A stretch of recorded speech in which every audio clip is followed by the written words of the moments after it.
There are now 29 people in and around the White House that have tested positive for COVID-19. I will get to that list in a minute. First up, the big news here. White House Press Secretary Kayleigh McEnany has tested positive for COVID-19, the latest person in President Trump's orbit to do so.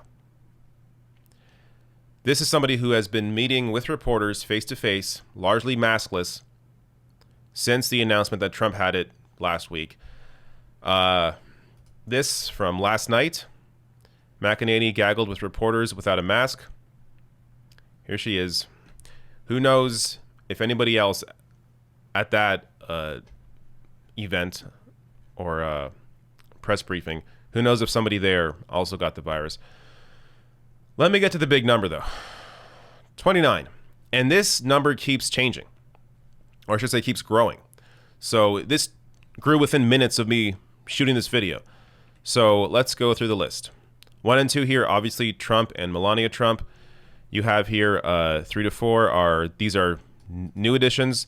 Assistant Press Secretaries Chad Gilmartin and Caroline Leavitt. Of course, Kayleigh McEnany.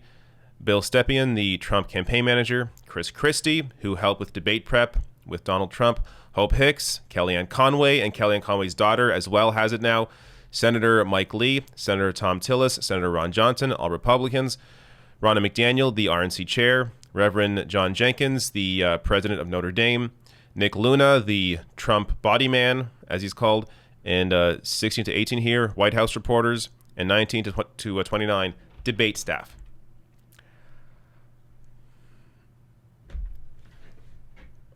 It's hard to know what to say. Because when you play with fire enough times, you're going to get burnt. And that's what happened here. They did not take the virus seriously.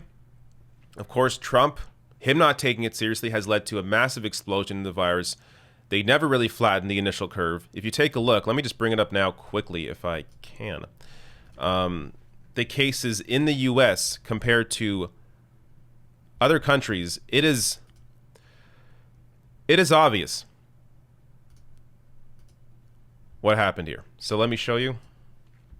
And by the way, the UK is not doing well right now either. But you see here, look at the US numbers. They never flattened the initial curve. And think, back in April, around here, when the numbers were beginning to peak at their worst, Trump stopped a USPS plan to send out 5 masks to every household. If they had actually been allowed to send out those masks and Trump took them seriously and he told his supporters to wear masks and be safe and physically distance as much as possible and also maybe give people some real financial help so they, if their employers no longer need them or if they're let go, they're able to continue to survive and not have to go out there and looking for work and potentially getting the virus in that process. The numbers would have been a lot lower.